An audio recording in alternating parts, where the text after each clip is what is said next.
Inside the NBA, presented by Kia.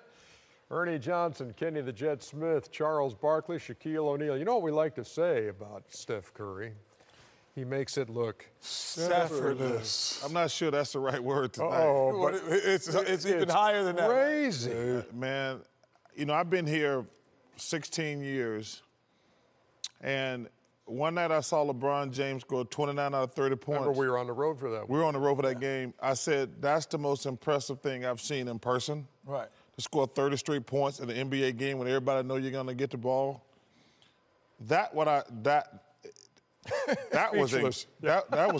on the same. That was crazy, man. That's unbelievable. Yeah, the NBA playoffs missed Steph Curry.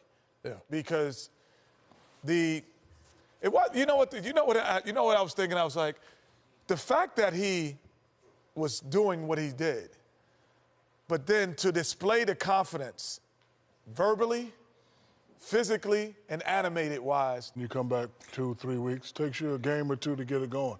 First half, he started off slow, and then he just kept it going. It took him a quarter. Yeah, it took him a quarter. And then once he got it going, I think it actually took him, to be honest. 2.5 quarters. Yeah. Yeah, 2.5 quarters. He went, I mean, and that's 17 points in overtime is a record?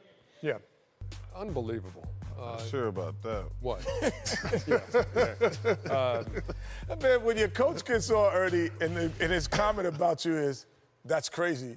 Like, what about, well, we had a game plan. No, your coach guy gets up there and he's like, that's crazy. No, and you think, no one does that. No, the thing about it for me is before you came out here for the show, and we're watching the last couple of minutes here, and I see this guy and this guy going, oh, no, and jaws dropping.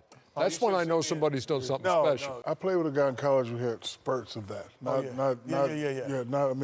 as long. Chris Jackson. You know, Chris Jackson give you like a quick 2-3 minutes of that. Chris Jackson's mama named him Chris. I'm gonna call him Chris. Yeah. But I like that. But this was this was something. I mean, this was a playoff basketball game. First of all, the game itself was great. Lillard and McCollum hit some big shots. They obviously didn't shoot a good percentage, but man, I'm glad we had this game tonight, so I got to watch this thing, man. That was incredible. Yeah, that was, typically, we complain about being hit about 145, and no one wanted to go home. Yeah, but listen, that's another story. I've always said I wish we would start the games an hour earlier because these people on the East Coast and some people actually got a job. They don't get paid to watch basketball. I mean, just this guy, man. You know, this debate about the greatest shooter, I think that's pretty much in the bag. You know, we could table that for we can table that. Okay, very good. And then Clay's right there, like, Mark Jackson, who got this whole thing started and go to say, talk about they definitely the greatest shooting backcourt I've ever seen. But just, man, that's the one thing about sports. It's funny because when Mark first said that, when he took over, you're like, Mark just saying that because that's his guys. Yeah. And now it's not even a contest. It's not even a contest. This is speechless, man. I've never heard you guys struggling for words like you are tonight. I don't think I've ever seen that. But I think, Ernie, what makes it so unbelievable, I thought Steve Kerr said it, this guy hasn't played a basketball game in 2 weeks. Yeah. So you kind of, even in the last couple of days when you know you might come back, you're just doing a little 2-on-2, 3-on-3. They were showing the highlights. But to come into an NBA game and play 40 minutes. 36 minutes and 34 seconds. When you're supposed to play 25, yep.